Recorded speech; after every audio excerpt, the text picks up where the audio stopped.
Ladies and gentlemen, welcome to this edition of the Hospital Podcast, which is a celebration of Hospital's best ever selling album, Hospital Mix 1. So a little bit of a documentary, a little bit of a kind of history session. Myself, Tony Coleman, aka London Electricity, here with Mr. Chris Goss, and we're going to go back in time and reminisce about Hospital Mix 1. And how you doing, Chris? You all right? I'm good. Yeah, I'm good. I'm delighted that I just found a shrink-wrapped copy of Hospital Mix. Shrink-wrapped? In the CD archive. Fantastic. The archive was a good idea. Yeah. After all. Yeah. Now, I should just warn you all that there are going to be long intros, because when people made drum and bass tunes back in the late 1990s and the 2000s, 64 bar, 80 bar, 96 bar intros were a thing. Yeah, I was looking at the track listing this morning, and I mean the average length of tune on here is around 7 minutes. Yeah. There's a couple of 8-minute tunes. There are. That was how it was in those days. But Hospital Mix 1 wasn't supposed to be released, was it, Chris? It was an idea just because we'd started our first ever hospitality at Herbal in October 2000, and we thought we didn't know if anyone was going to come, so we thought maybe if we gave away 50 CDRs of a mix, that people might be more inclined to actually buy tickets. Because people actually did that kind of thing in those days, didn't they? There was like, we think about, free before 11, that kind of thing. But there was also like the first 100 people get a CD or something like that. And so we thought, well, we better do something. This is the first ever hospitality. So, and it was like, I just dug out of the archive the original flyer. So it's Friday the 19th of October was the very first hospitality. So 19th of October in 2001. And it was only 9 till 2 at Herbal in Shoreditch. And so the first, I think you said, like the first 50 people got a CDR of this mix. Yeah. So I went down into the studio and just rattled off this mix thoughtlessly. And we burnt it ourselves on 50 CDRs on the Studio Mac. Long process. Hand printed the things, the inlays, and gave them out. And then and we were just thinking, well, why not try and release this for a $5? But I wonder if anyone's still got one of those CDRs, because I haven't got one. Have you got one? No, I haven't got one. No. Someone somewhere's got one. Yeah. Most. I mean, that first hospitality, that was what was it? £3 before 10 and £5 after 10 or something. Yeah, I think to get in. Top whack was a £5. Yeah, I think. And there used to be a queue at 5 to 10, and everyone trying to get in before 10 o'clock. It's really funny. Yeah. And then we'd take it in turns to do the door. There was you, me, and Tomahawk. Yeah. Landslide. And the Lady Culminator. And Lady Culminator and maybe Zach Vibert as well at that point, I think. But between us, we just rotated, kind of doing everything. That's right. So we've got a lot more stories about that. But this is High Contrast, Make It Tonight, track 1 on Hospital Mix 1.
Won't you please?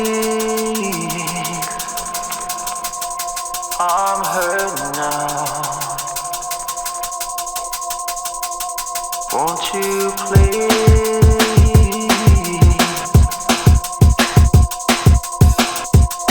Let my brother.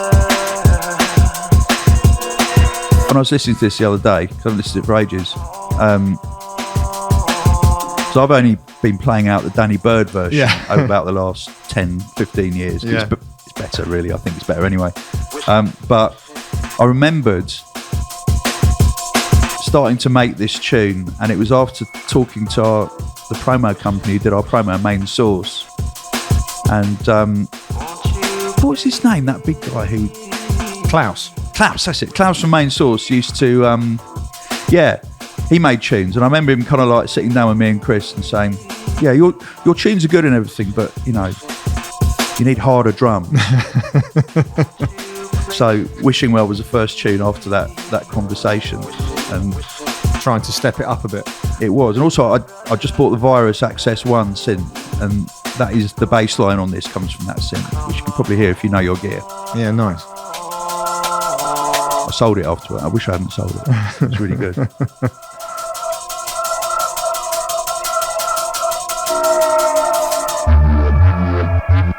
There you go.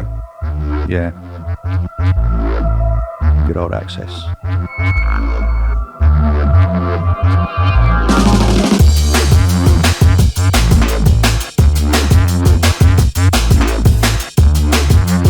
And actually, this was the first sort of loud tune that we ever made. Yeah. Wasn't it? Yeah, I think it probably felt like this was, I don't know, like maybe a second phase of trying to kind of like make that more club-friendly sort of sound. Yeah. An arrangement, Although I never found out if anyone did play it in the club, apart from us. But it did quite well. But it did feel like at least to me, I don't know, it felt like a definitive sort of step forward from where we'd started. Maybe where we'd started felt like quite instinctive, kind of exotic, loungy, very musical, almost quite self-indulgent. Yeah. And as you said, maybe from then having, I don't know, like, been involved in the scene for a few years by this point, trying to kind of like focus on 12s and trying to focus on how we could carve something for a club. Yeah, and it was also after DJing, doing shows, and trying to play early London electricity out in a club, which wasn't easy. Let's face it, it was quite challenging.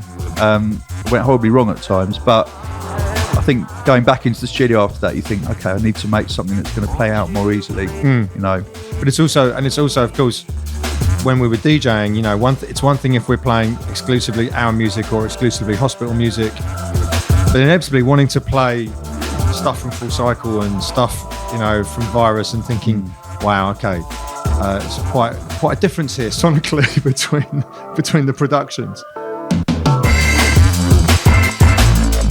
And it hasn't got a breakdown, this tune, at all. It just goes and goes and goes and then Doesn't stops. No. It's relentless.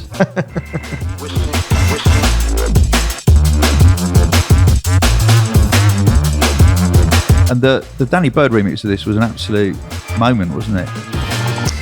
Remember when he came down with 2 Jags? Yeah. To play it. 2 Jags. Hello, Gerard. Yes, Gerard.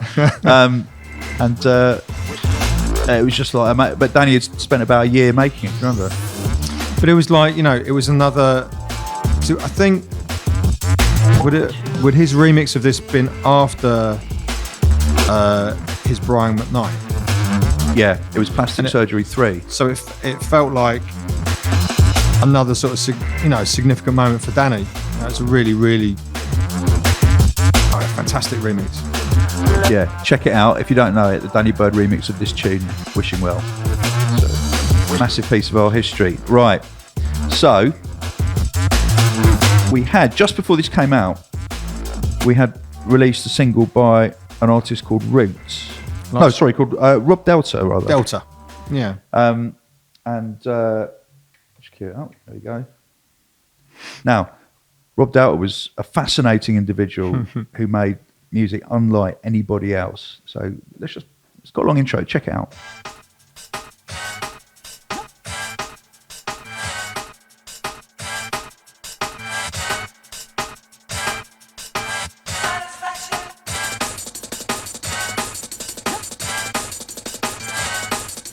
And Rob was one of those artists who views things from an entirely different perspective, and that comes through in the music. Some very surprising ideas. I think Rob was one of the first people that when I was asking him about DJing, and he told me that he did DJ drum and bass, but he'd also like to play quite eclectic DJ sets. One of the first people that's like, I'm really into psych, and I remember thinking, what's that? He's really into he's got an amazing knowledge of music, like deep record collection. And I think that was a lot of the fascination for me with Rob about the things that he wanted to try and involve in his production. Absolutely. I mean, he was a massive Hawkwind fan. Yeah. And for those that don't know, you probably won't enjoy listening to Hawkwind very much. Although they did have a hit record called Silver Machine, which is quite fun. But they were psychedelic, magic mushroom rock, 100%. Yeah.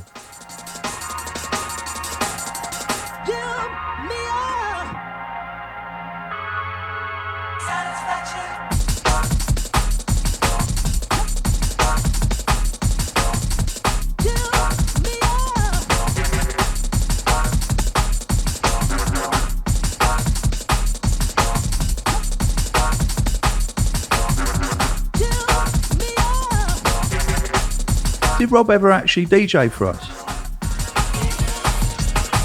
I have a feeling I want to say that he played Room 2 upstairs at Herbal. I don't know if he did though. I thought he did, but I don't know if he ever played a drum and bass set for us. No, for which we should apologise. Sorry, Rob.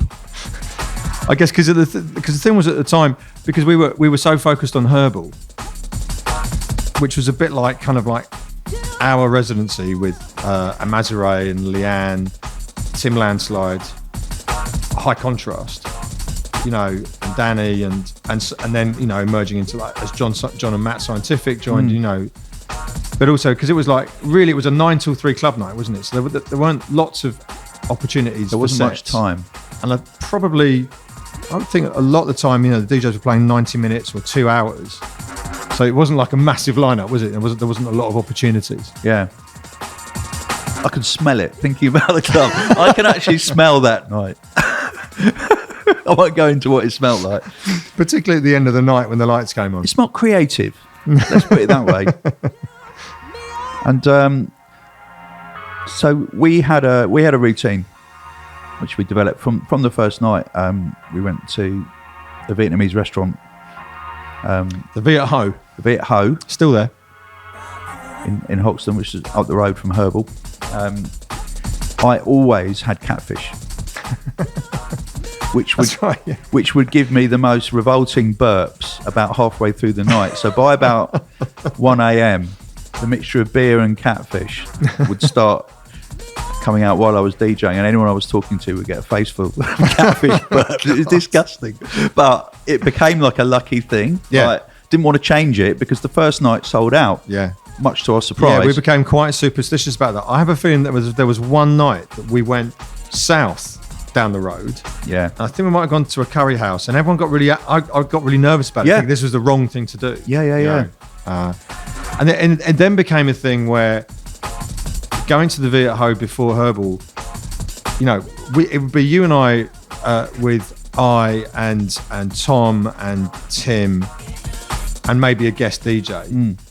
Then it just became a thing where there'd be 25 people there. Be like, there'd be all the hangers on. As the hospital family grew, the artists would turn up with their mates, and we'd end up buying dinner for 25 people. Literally, and we couldn't get a table. Literally, and comics would always be there. Yeah, even though they were they were playing sometimes. Yeah, no, they would. You're right. The Cambridge Freeloaders. Yeah. So track 4 even is Grand Unified. Music makes me feel this way. Now this has got a really interesting intro that's quite long. Grand Unified were an extremely promising act very, very early on. They made 2 tunes. There was Going On, which is an amazing, track it down. It's an amazing piece of drum and bass. And the bass line is sort of inspired by that Stevie Wonder bass line. Too high. Yeah, do you remember it? Yeah. Wicked tune. Yeah. Like, Going On was like way ahead of its time. And there was Hot 99, I think it was called. It was Hot 99, which was on the first Tony Hawk's skateboarding computer game, incidentally. Very well remembered. But they were really, really promising, and it was Kenny MacLeod. Kenny MacLeod, yeah, he was the guy behind the music. And so we reached out and said, will you make a tune? And they had their own label, didn't they? Second Skin. Was it theirs? I think it was theirs. Pretty sure. And they were a bit reluctant to kind of do it, but did it and came up with this, which is a really, really groundbreaking piece of music. Who's the vocalist? So it says featuring Kadeem, but this is actually Joseph Malik. Yeah. And Joe went on to pursue a solo career, which he released I think his debut solo album came out through Compost, the German future jazz label. And happily, he's come back and he's released. I think he's now up to his 3rd album. He put out Diverse Part 2. Diverse was, I believe, the name of the album that came out on Compost in the mid 2000s. The Diverse came out on a label called Ramrock, which is really worth checking out. It's a great record. Shout out to Ashley Beadle, who's part of the team behind that. And Joe's always kind of pursued that kind of just real soul singer-songwriter vibe, but yeah, this was the first time that we met him. He's got that fantastic, distinctive, it's actually Scottish falsetto, Yeah, Scott Setto. But it's great. He's releasing again. Yeah. So producers out there, hit him up. He's wicked. So, but this was on Outpatients, right? This was on Outpatients, which was our ill-fated non-drum and bass compilation series that had got drum and bass on it. It wasn't that ill-fated, to be fair. I think. Well, it used to get put in drum and bass racks, and it confused everyone. Do you remember? Well, yeah, because Volume 1, featured Marcus Intellects. Yeah. God rest his soul. And making a 130 BPM house. Yeah, beat. which is just Taking Over Me, which is an amazing piece of music. But Outpatients 1, I actually think was like a really important part of that phase 1 legacy of Hospital. People talk really fondly to me about it, just like, I guess because it was probably you and I saying, okay, we don't just do drum and bass, we're into lots of other things. It was, but it was a bit premature, I think, to do that. And it did confuse a few people, especially like Volume 2 and Volume 3 started to confuse the people who stocked the racks in HMV and stuff, didn't it? Yeah. But there's some brilliant music on them. Yeah. Really proud of what's on those albums. Definitely. And this was, but it was Outpatients 1 where Grand Unified, that's where we brought them through, and then included them on Hospital Mix. Never quite really sort of happened for them, I guess because both of them were really sort of going down other avenues and interested in other styles of music. But it's still it's a really lovely piece of music. It is. It's a gorgeous piece of music. You mentioned Ryan Atrebe, or you mentioned Compost rather. Yeah. Made me think of our first gig in Germany. I think it was in Cologne, or Cologne as we colonials call it. And Ryan Atrebe was on the bill. I think we were supporting him very early in our DJing career. And I remember halfway through our set, Rainer coming up to me and saying, "Have you got any good records?" And he wasn't saying it in a sarcastic kind of like, he genuinely wanted to know. Because it was at that time when drum and bass was so divisive to so many people. Because I think, and in a way, Outpatients is an example of that. we started Hospital in 96. 95, 96 was that kind of tipping point for a lot of change from what you and I remember as like the traditional acid jazz days. And then as, for want of a much better term, the sort of future jazz labels started to like establish themselves. And early on, a lot of them were putting out drum and bass. They were putting out very jazzy drum and bass, or kind of jazz with beats. And it kind of evolved into this, I don't know, slightly sort of confusing melting pot styles of music. And there was the jazz side, which we had come from. Yeah. Where DJs would play quite eclectic, and they'd play a couple of drum and bass records. But we were obviously trying to establish our label and our music, and so we were wanting to just play out drum and bass. And we would get booked in, and you could tell that people were a bit disappointed. Really. Like, oh, is this what you're going to do? Oh, right, okay. Yeah, it was hard. You know, we couldn't please anyone really, No. could we? But we were, so we were often falling down the cracks between those two sorts of scenes. Like getting booked at festivals. I remember like playing somewhere like Transmusicale in Rennes in France. Well, that was wicked though. Which was good fun. That was a smasher. But we were playing very late. Yeah. And it was a very eclectic sort of bit. That works because that was like a rock festival, kind of all kinds of music, Transmusicale. And we had our decks in the middle of the big hall with like barriers surrounding us. And we used, as a duo, we used to DJ with a sampler, with loads of like a Zoom sampler with loads of just random Doctor Who samples and stuff we'd ripped off hip hop records and everything. Or even like, we probably had like the vocal samples from Wishing Wells because that was quite distinctive. Yeah. We'd like trigger that and just things that things to try and spice things up a little bit. But must say, much love to Rainer. Rainer Truby, who is still in Freiburg, Black Forest, southern part of Germany. Amazing DJ, real kind of archivist of black music, and part of the team behind Soul Gliding, which is for those of us of a certain persuasion, is a lovely distraction every summer when they do a boat party on the Thames. Nice. Okay. This is a tune. This is an absolute gem. Unique piece of work. It's by Quartz and it's called Your Love. Way ahead of its time. It's way ahead of its time, and we'll shut up for the intro because it's a wicked intro actually.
So I remember being blown away by this, Chris. Yeah. And we were really, really encouraging Luke Quartz to embark on a career. Yeah, definitely. Yeah, I mean, like honestly, like listening to it now, sounds fresh to me.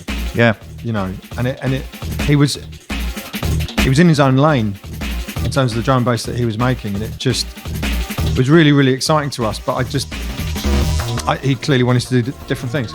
You know. Yeah, he did. So who knows what could have been, what might have been. But very grateful for what was.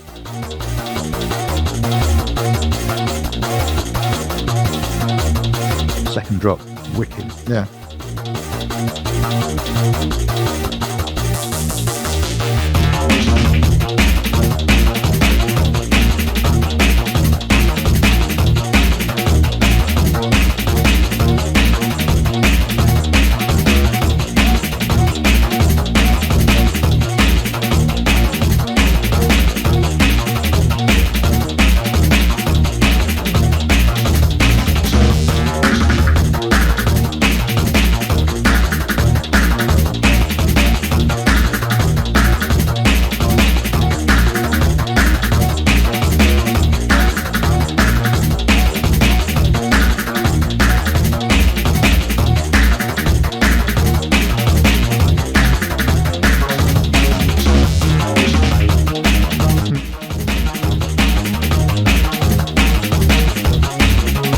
It's almost like Underworld, It is. you know? Yeah. Telling a proper story harmonically in the second half. Love that.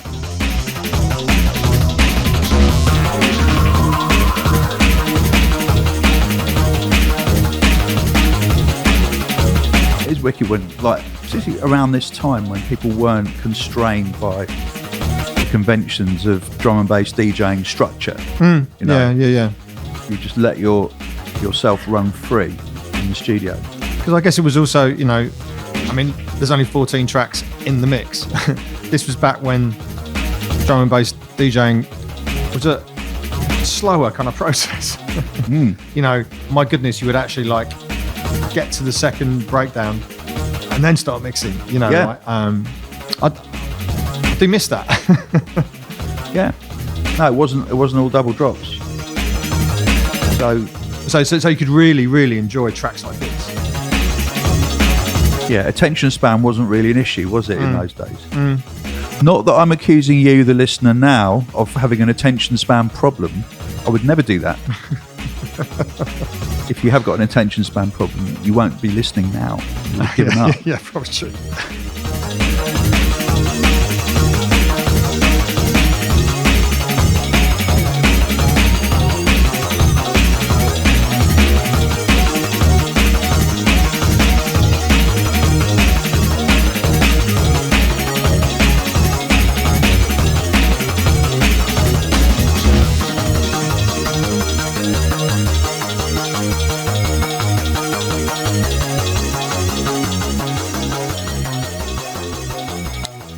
The Birdmaster, Danny Bird, changes the Calibre remix. Let's get into this.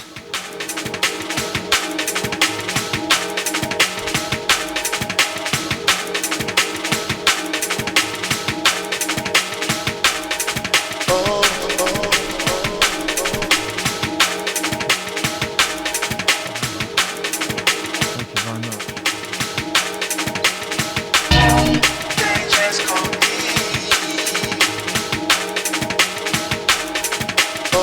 Now this I think is the second Calibre remix we'd had, wasn't it? Yeah, I was just trying to work that It was out. after the trap. Yeah, it was by Leanne Carroll. Yeah, yeah. The trap was the first remix he did for us. It was on Plastic Surgery 2.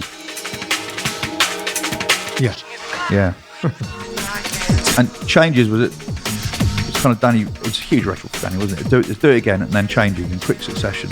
2 12 inches that really blasted Danny onto the scene, and then he did his Brian McKnight bootleg, which is massive. yeah. And yeah, we asked Dominic if he'd remix changes, and he turned in absolute gem. Yeah, I mean, it's lovely. on a mini disc as well. 12-bit mini disc master. That's how Dominic used to roll, and high contrast. I found my mini discs the other day when I moved house. They're lovely, aren't they? They're really nice.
Amazing thing about Dominic Calibre is, I mean, from the get-go, he was a game changer with his first releases on Creative Source, and he stuck to his guns.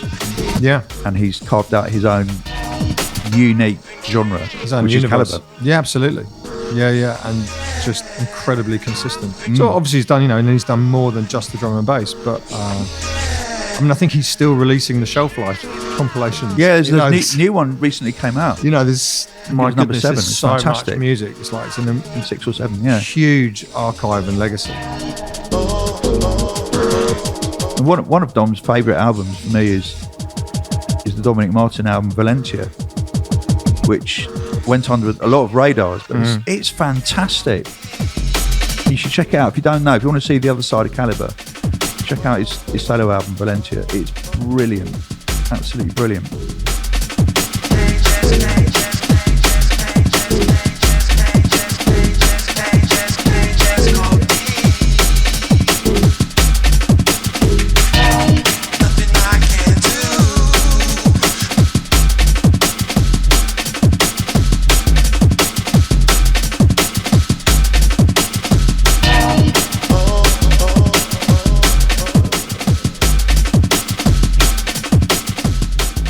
And more from High Contrast. It's a High Contrast and London Electricity heavy album, this, because that was kind of most of the music that we had. And this is Remember When by High Contrast. Cool, 7 minutes, 10 seconds.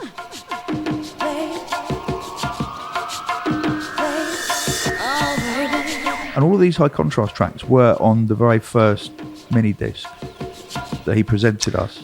I'm trying to think about that. So Confused. I think So Confused was. I remember Make It Tonight was. That was on the first one. I think Make It Tonight was. Might be Make It Tonight, So Confused. I remember there being 3 tracks on there. And then one of them was the mythic Disco Sounds. Yeah, Disco Sounds, which we immediately managed to sync onto... was it a game show? Or was it a reality TV show, wasn't it? That sounds about They right. came in for some music and we just synced Disco Sounds. It actually... I think that actually broadcast before we'd released any High Contrast even. It was amazing. Like I was with Andy Deggs the other day, and also Anton from Invicta Music, and I was telling both of them about when we first met Lincoln, and actually when he gave us that mini disc in the basement of Catapult Records. Yeah. And then we took the mini disc back, because back then, because we had a nice mini disc deck in the studio, because that was a thing for a while. Yeah. And we put it in, and but it was really fast. Remember, like he was mixing down at something like 182 BPM. Yeah, it was. It was really fast, and we had to tell him to remake all the tunes more slowly. Else we wouldn't sign him. Remember? But you know, it was a bit like, you know, it was much faster than Danny Bird, and although Danny Bird wasn't as fast as Danny Bird back then. But it was, you know, I remember ringing him up and sort of saying, look, everything about these tunes is great. I love the feeling and the texture and the content, but you can't mix it. Yeah, it was kind of edging towards. It was hardcore tempo, edging towards gabba tempo. Yeah, and it was yeah. Just calm it down, please. Yeah. Which he did, very successfully, obviously. Back in the days when he was an aspiring MC. Well, that was how we met Lincoln. He tried to MC on our set, and we told him to go away. This really, really young kid. Yeah. with very short hair. You had to bat off wannabe MCs, didn't you? They would just bum rush the mic. Which was sort of like a feature of Herbal, because, you know, of course, early on we were like, no MC policy. And we tried to get around that by bringing in Leanne Carroll and a Mazaré and kind of like actually having a singer, but there was like a no MC policy for a couple of years. There was, yeah. You know, until we met John Reck. Was he the first, or was SP the first? So I thought it was John. It was around that time, wasn't it? Probably asked them, but because even then, and then it would be a case like we'd ask one of them, and they'd just MC for the night. Yeah, you know. Pretty soon after that, jungle drummer who used to come and play drums sometimes at Herbal, he introduced us to script. Yeah, exactly. But I think we also had like Lyndon Stamina was also an early MC down at Herbal. Yeah, for us. But I remember when we used back to when we met Lincoln, we wouldn't DJ with MCs because we didn't understand. So we didn't know any actually. And then like when MCs used to want to get on the mic because we didn't have any, and they were like, oh, they need an MC, which you probably did need an MC. Yeah. But we were just scared, so we just batted them all off. Plus, I guess also the thing was that very early on, so much of the music that we were playing out had a lot of vocal content, and we couldn't, you know. So then we'd be trying to understand with an MC, we're like, you know, if you could just like fit around the vocals, but then they wouldn't know our tracks anyway. So it was just a bit of a mess, really.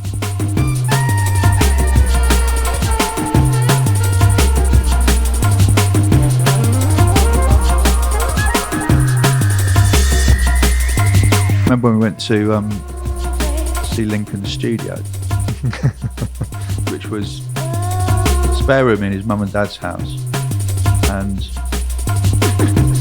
he had a PC going into his mum's old hi-fi tower that was on the floor, and he had one speaker on the floor with all records piled up with records in front of it. Yeah. Where was the other one? One somewhere else. But he sort of had like one sort of, it was like a large sort of monitor speaker, some round, like a Tandy thing or something. I don't even know if they were in stereo or what. And he made this amazing music that is True Colours, his first album. But it was quite sort of bewildering to us because we were very lucky that we had such a nice basement studio that we've been working in for a while, and we had, I think we probably both had this idea of what a studio would be for a dance music producer, and it definitely wasn't that. it was very nicely humbling, actually. Yeah, it really was. Lincoln was using, I think, the first iteration of Fruity Loops, I think, which was a kind of toy software making music at the time, and it was very, very great to see that someone who's gone on to be so huge was actually making some of his, you know, strongest work on a setup like that. Yeah, pure invention and genius. Absolutely, yeah.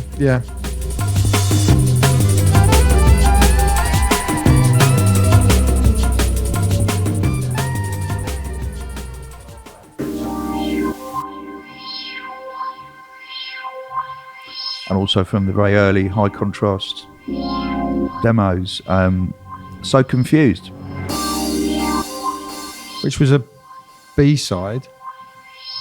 That's Global Love. Is that right? I'll have to look it up. Let's have a look. This Goss is great, isn't it? Well, I've got Hospital Records release page here. That's quite Oh, useful too. very good. Let's see. Did it actually come out then even? Sure it did. I'm sure it's 2012.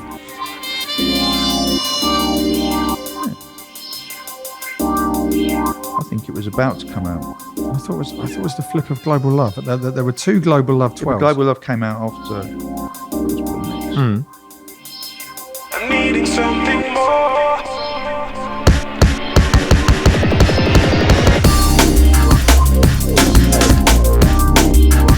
I know I can't find it because we've taken all the high contrast releases off our release page. Yeah,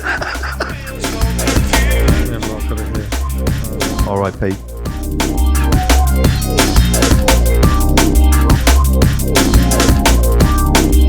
I'm needing something more.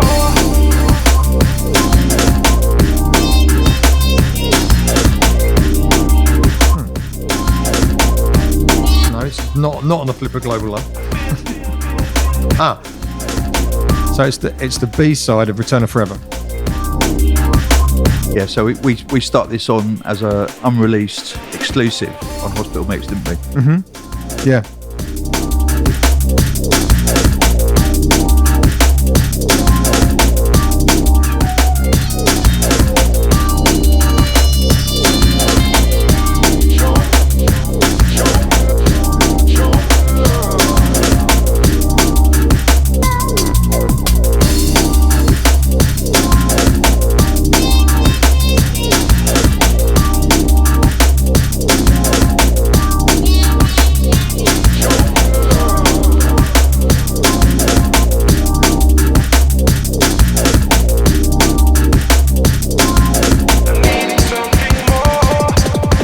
I guess in some ways, these were kind of like the glory days of high contrast because it was. I remember with the first couple of singles, it's kind of hard work. You know, people weren't really listening to like What's the Story and Passion and Suddenly. And we started to get there with Make It Tonight, but then of course by the time that in 2001 we dropped True Colours and Return of Forever, and then it was really, really happening for him. And it was it was just a really exciting time. Well, I mean, yeah, when Return of Forever, rather, when that came out, we kind of knew it was a game changer. Yeah. And after it come out, Andy C got on it. Do you remember? Yeah. And Andy wasn't the kind of behemoth then that he is now, but he was the one to watch. He was the guy who could break tunes, and he broke this tune. Because I think we got the message from him that he'd said that he'd been on a tour of America, and he'd just started playing it every show on tour. Yeah. And we were really, really taken aback because at that point I don't think probably we'd been behind any of our records. We hadn't had a club success. No, exactly. At all. And that was the kind of start of that. But it was just like, yeah, like as you say, it's a game-changing tune. And that album, I feel like that album just ushered in that wave of, I suppose that new wave of artists. Yeah. And almost like a celebration of album making within drum and bass, which had not been a major feature. Absolutely. So let's move on to Dub My Dreams. My Dreams was a London Electricity tune featuring Robert Owens and vocals, and this was, I remember being in the studio working on this dub version, heavily influenced by Marcus Intellects, massively. You can hear it in the kick drum pattern because Marcus kind of pioneered that very offbeat, like a kind of like where he moves the 16th ghost note on the kick drum to an offbeat. I remember the first time I heard it on Universe by Marcus Intellects and S2 Files. I was like, that's wicked. Really want to do that. Yeah. This has got that kind of flex on the drums.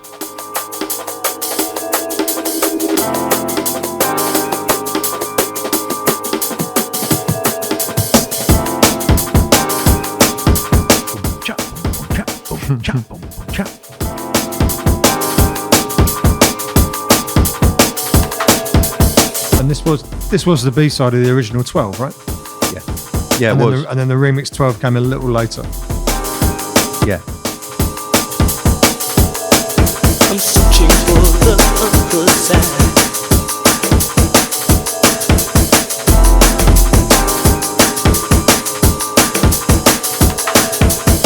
It's another very long tune.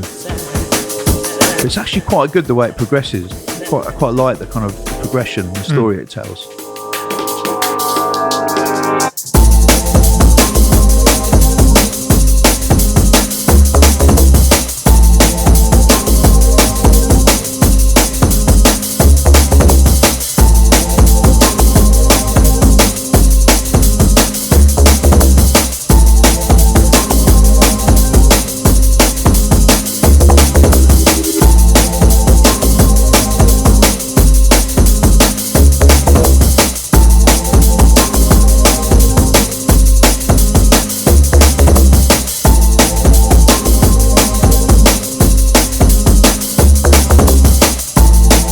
I don't know if you remember, but this was a 12-inch where we actually got it pressed at a different pressing plant. It was pressed in the Czech Republic. Oh yeah, and we ordered. We had about 5,000 copies coming back into England, and when they arrived, none of them they weren't in sleeves. Yeah. And it was the first time we'd used this pressing plant, and I was just like, oh, you've got to be kidding me. I think we had to ring up Paul Rico and just say, help, what are we going to do? And then there was probably some poor intern in Tottenham at SRD that had to sleeve all the copies of My Dreams. And that was 5,000 as an initial pressing, like now would be unheard of for anybody. But that was the only way people could buy the music, wasn't it? Yeah, no, absolutely.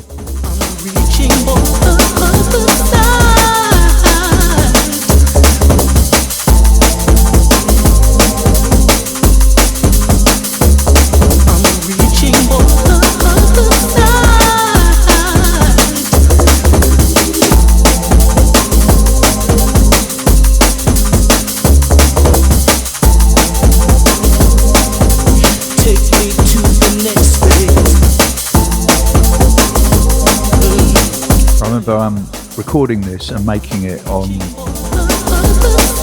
was just when I stopped using the Atari with early Cubase and got the first kind of beige Mac. Was it a G3? I don't even know if it was a G3, but it was a beige Mac, like an LC2, wasn't it? Yeah. And it ran the first kind of Cubase on Mac, and all going through an analog desk. There wasn't really anything in the box. I think all the samples were in the S6000 and S3000 Akai samplers. I'm pretty sure the vocal was on ADAT, which is a digital multi-track system that used VHS video cassettes to record the vocals on.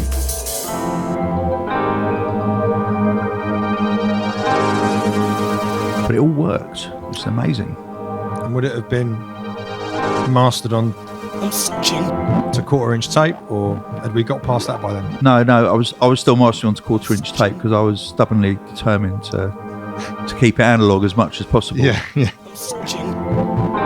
I remember with Lincoln's album with True Colours, I took all the digital copies from minidisc and put them onto analog tape. Yeah. To master them before sending them off for the CD to be pressed. I think it kind of worked, really. I don't know, maybe it didn't make any difference at all, but to us it felt like it might have done. Yeah.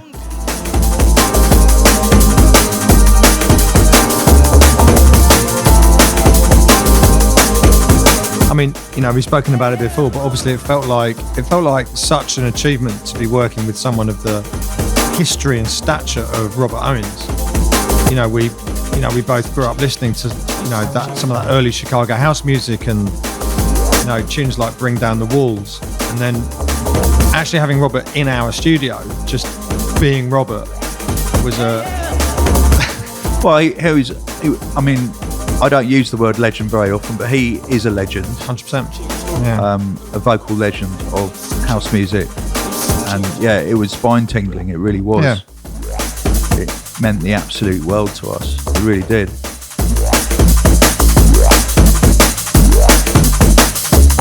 And he was just so, he was so open and so enthusiastic about being involved in what we were doing, And he was a true one-take soldier. He would just come in and like, you have to capture the first take. Yeah. Him singing his heart out. It was beautiful.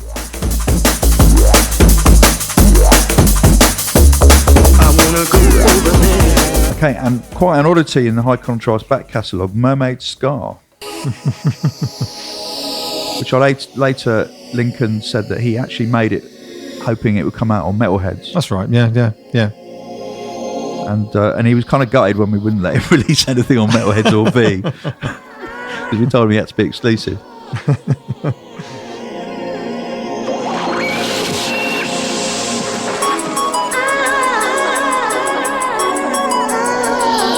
Kind of like trademark intro. Absolutely.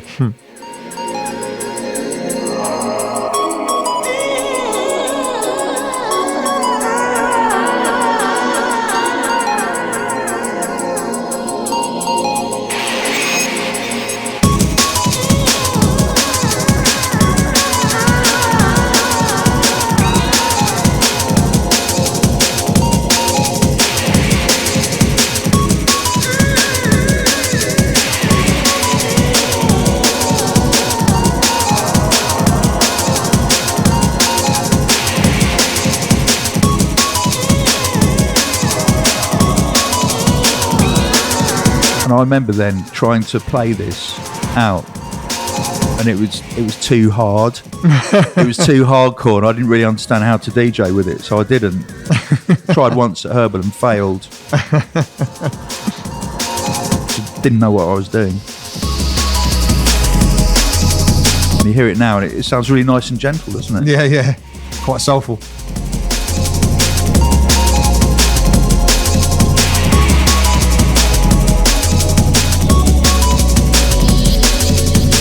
So getting back to the release, Hospital Mix, it was very much an accident and an afterthought and so forth, but it actually got released because we just didn't. It was a giveaway mix, and we just thought, we should release some kind of a mix compilation, and why don't we use this?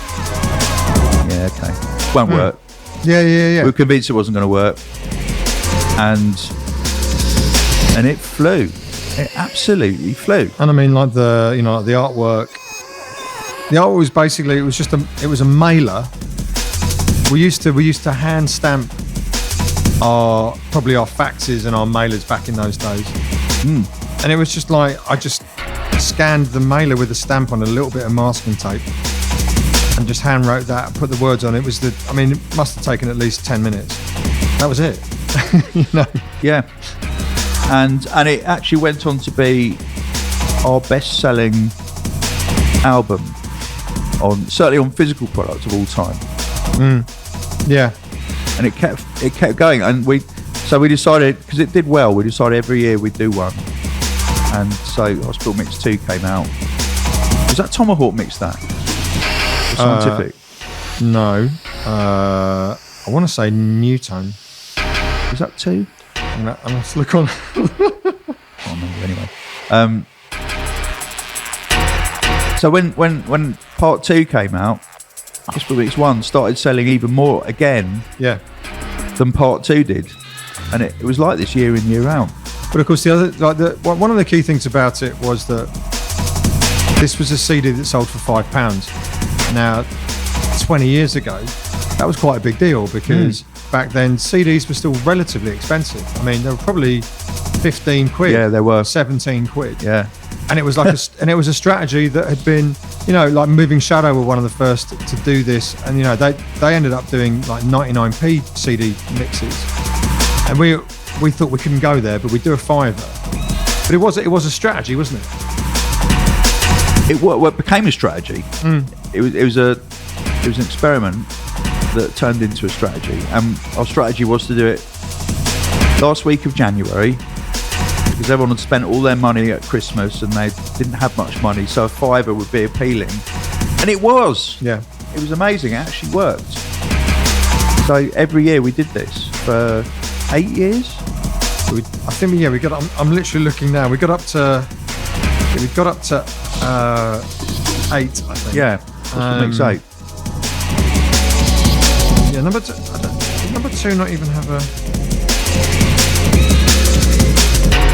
So maybe actually number 2 was mixed by Tomahawk, but there wasn't a credit for it. So Hospital Mix 2 is just Hospital Mix 2. He did mix it, and he got a bit upset that he wasn't credited. Do you remember? Yeah. Yeah. So, because this was just Hospital Mix. And yeah, because I wasn't credited on the first one. Yeah. Mixing it. And so then number 3 was New Tone. Number 4 was Scientific. 5 was then you. Yeah.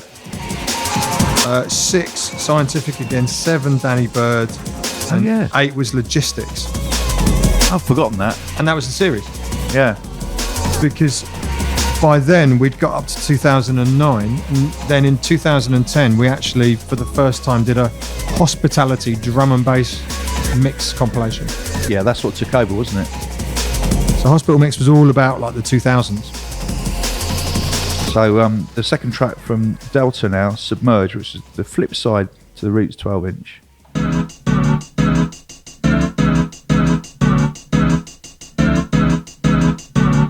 I seem to remember because Delta was a completely unknown artist and a new artist, and we really, really wanted to push him, didn't we? Yeah.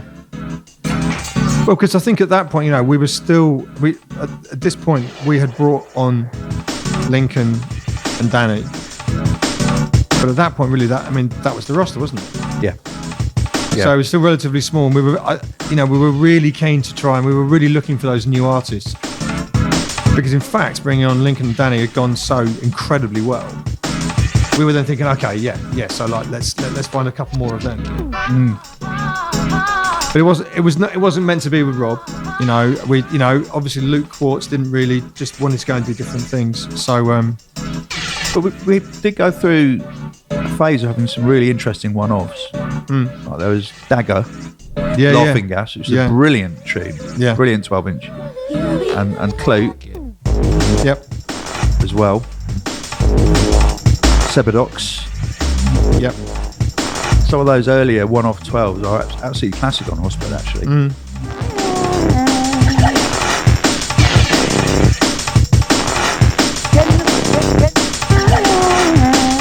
Yeah, I guess it's that it's that period of like, as a record label, just clearly learning as you go. Yeah, definitely. I'm enjoying listening to this. This is like proper kind of schizo step, isn't it?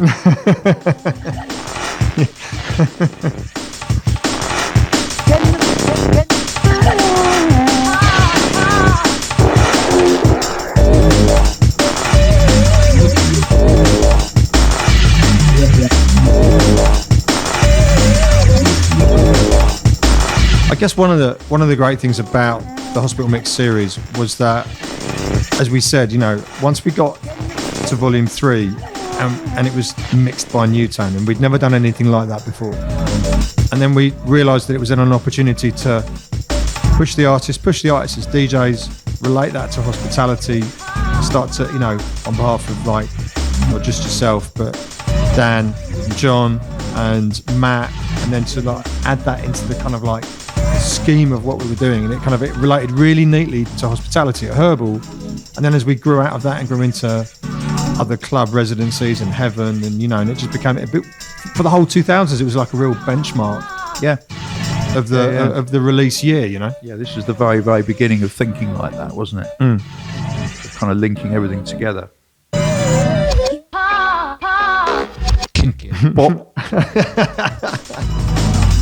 Love it.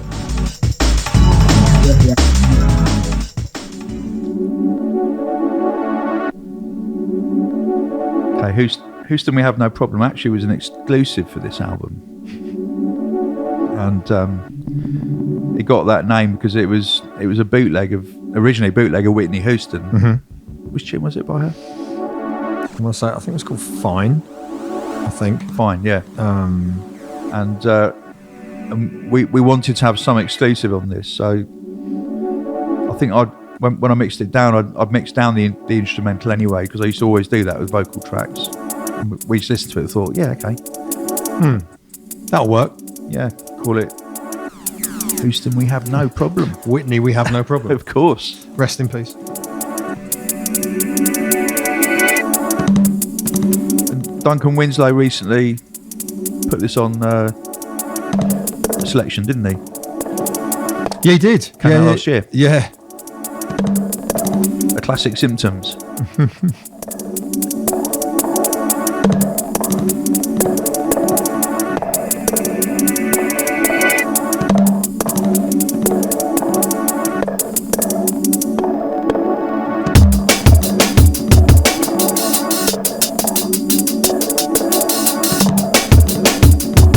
I haven't heard this in ages.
People seem to like this over time, and all I can hear is the absence of vocal. I know. All I can hear is that vocal in there. Yeah.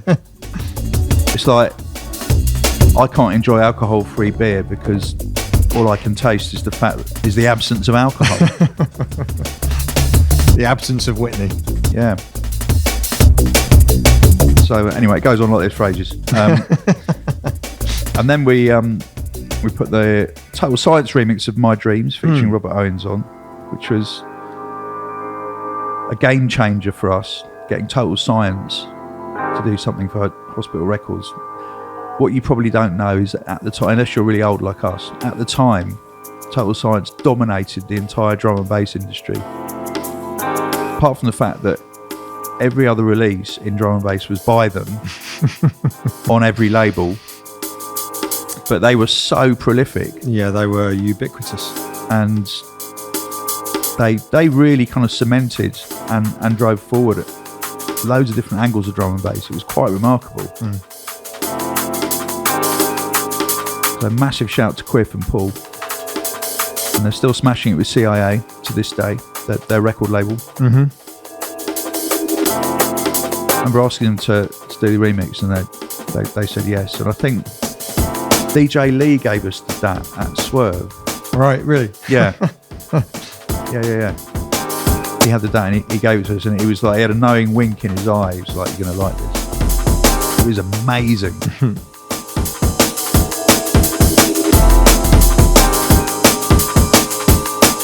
Did he even play it at Swerve? And that was the first time we heard it. I wish my memory was that good. I think he played it off DAT, because they had a DAT player at Swerve. Yeah.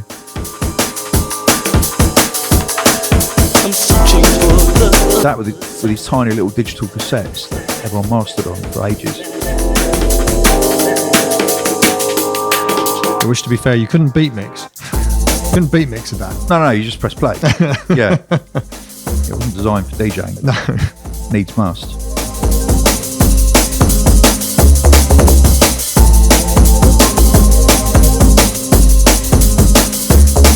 Okay, yeah, we've got one more tune.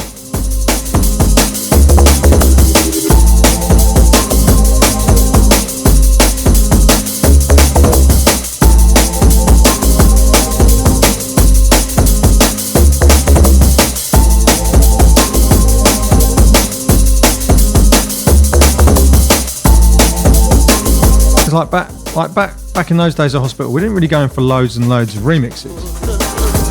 And I guess the thing was that the sort of joy of working with Robert, and we were lucky and you know, delighted that My Dreams, like the original, went down so well. Felt like, okay, we just have to do a remix 12. The flip of the remix 12 is actually by High Contrast. That's right. So, in a Mermaid Scar vein, isn't it? Yeah. Yeah. Yeah, I mean, like our first remixes were from Calibre, Total Science. I think John B. Yeah, that's right. He remixed Superstructure. Yeah. I'm reaching for the other side.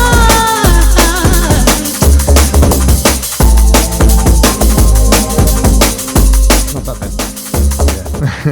Reaching for the other side.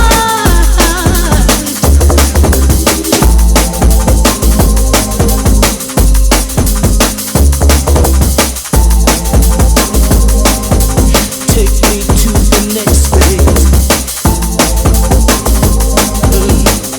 Yeah. I'm reaching for the other side. Yeah, this is dripping with swerve, isn't it? It really is. Yeah, the Velvet Rooms. Big shout out to Fabio and Groove Rider. It was an amazing night. That was like our church that we used to go to every week, wasn't it? And like, Wednesday. I mean, really small. Obviously, red velvet everywhere. In the staircase going downstairs. Yeah. Sort of, you know, you walk in, bar on your right, dance floor in the middle that you had to sort of walk around to then get to the kind of VIP seats at the back. Yeah, with the red ropes and the gold poles. But it would, you know, you'd walk downstairs and you'd just go to the bar and like everyone at the bar, you know, you'd just see John B and TB and Rico and DJ Lee and Doc Scott and just, it would, Yeah, Ben Zink. Everyone was there. J Magic, yeah. Alex Reese. I'm searching. All the founders. I'm searching. And then can't remember how I mixed it on Hospital Mix One, but it's Superstructure from the Pull the Plug album by Long Electricity is the last track, and it's 182 BPM. Might have just pressed play actually. Yeah.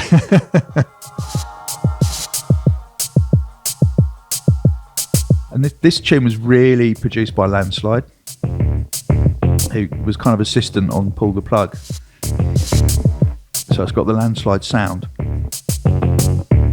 And he made this tune with samples from Do You Believe, I think. Yeah, that's right.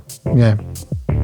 I mean, all the tracks on Pull the Plug used the same samples anyway, so they were all interchangeable. Because that's how it was back then. They were cross-fertilised. But, you know, it gave it a kind of like homogeneity. It's very good value. Yeah. But what Tim Landslide created with this was actually a totally unique tune. It's like a really beautiful linear progression, sort of jazz techno almost. Yeah.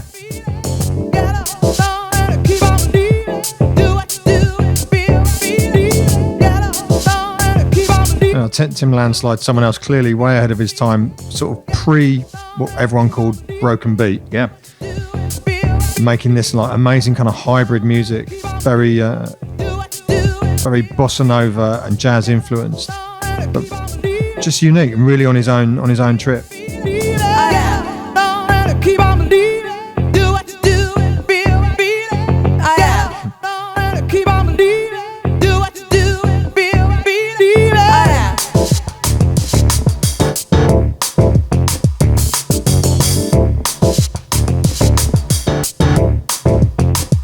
Because back then there was no real in the box working with samples.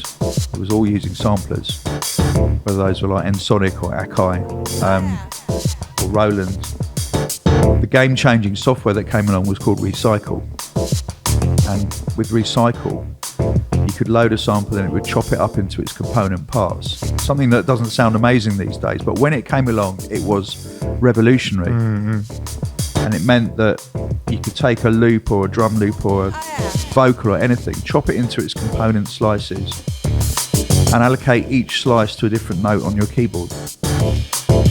and even put them through individual outputs on your sampler. So the way Tim worked, he would recycle absolutely everything, and he'd have hundreds of programs in his sampler, all with about 32, 64 notes put across the keyboard. And then he made it all, he chopped it all up and then brought it all back together in this kind of new sort of spicy mix. It's quite amazing, really.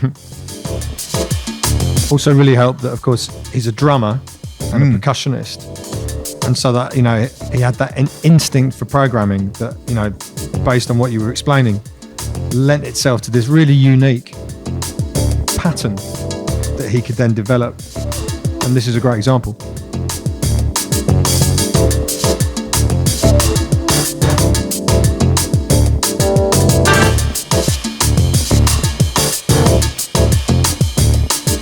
I remember I used to go around to he was living in Acton at the time. It was a bit of a trek going out there. And he had his studio and his drums set up in this really sort of crap conservatory at the back of his apartment that was full of condensation. And yet, you know, it just created this magic in there. Yeah. You know, and he would just sit at his keyboard and just run his fingers along there and you'd just be like, whoa, what was that? Where did all that come from? The sort of deconstructed sounds of, I don't know, Brazil in 1963, or, you know, put through his own imagination.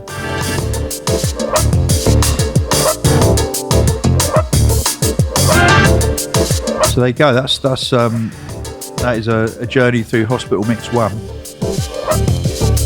And The original.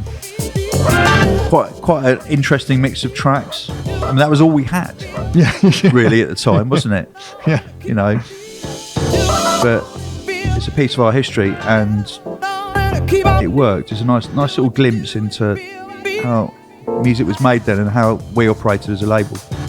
Yeah. And what it then, you know, what it led to, with us understanding how to do like a sort of a DJ mix series, how to, if you like, almost develop the art of DJing, and what it really meant to the label. And it was, you know, it was an absolute cornerstone of the label release schedule, you know, in that 2000s period, and really helped. I think it also helped cross us over into other shops, even other genres, because it was that £5, you know, I remember, I think us racked in HMV, which back then was a huge thing. Yeah, because without that we wouldn't get those inroads, we wouldn't have those conversations. I remember actually Flavor D said when she first came down here, like, you know, the first drum and bass thing she ever bought was Hospital Mix. That's wicked. And another thing, as a label, that it was really useful for, when we realised it was going to do quite well, was if we signed artists and they weren't doing particularly well and we were going to lose money on them, as long as we put one or two of their tunes on Hospital Mix, we'd make enough royalties back for them so that we didn't lose any money. It was genius. From a business perspective, it really helped to like shore up the foundations of Hospital. You know, when you're running a business, you've got to think about these things. It's important. Anyway, thanks, Chris. Smashing. Nice to reminisce. Absolutely. And check out, I think Hospital Mix 1 is on YouTube somewhere as a mix. It is. I listened to it this morning when I was doing the There washing you go. up. So you can hear how I didn't overcome challenges of mixing back in those days, but somehow pulled it off. Okay, we're out.